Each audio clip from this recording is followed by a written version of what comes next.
Hola, hoy vamos a hacer slime. Vamos a aprender a hacer este.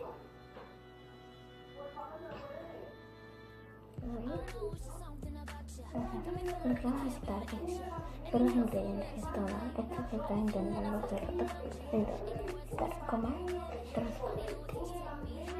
Así. Y pasta de dientes. Y lo que vamos a hacer es que vamos a agarrar nuestra cama en algo. Yo lo estoy haciendo con mi mano porque esto es como que muy deslizado. Es como que de tela y así, entonces yo voy a hacer un poquito de más. Yo en mi caso yo solo quiero hacer un poquito. Ya lo echaron. Y ahora vamos a revolverlo porque yo quiero hacer. ¿Me entiendes?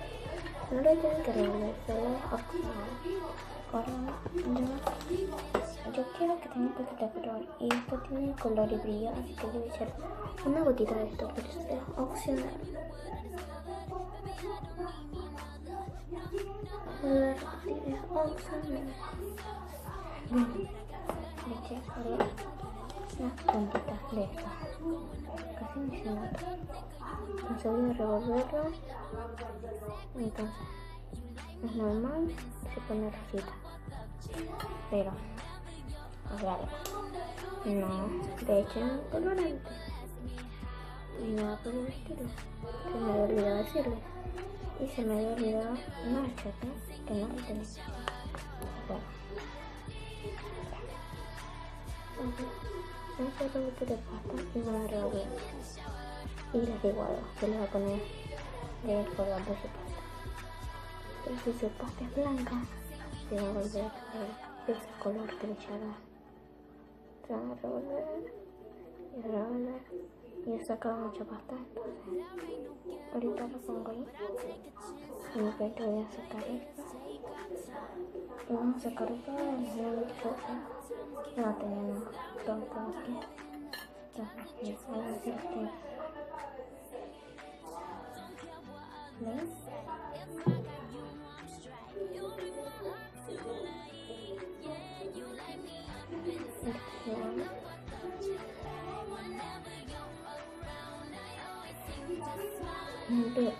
Les digo que lo hagan, yo les sugiero.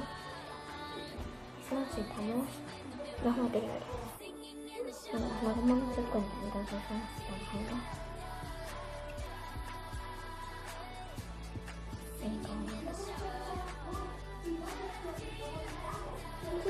Si se ve raro, no se me lo pego aquí todo súper guay.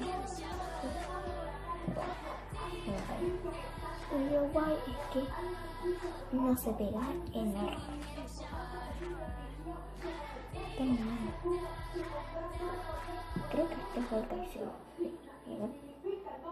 Se resbala. ¿Ven? ¿Ven el slime? Bueno, esto fue todo por el video de hoy. Denle like, suscríbanse, crean un video. Bye.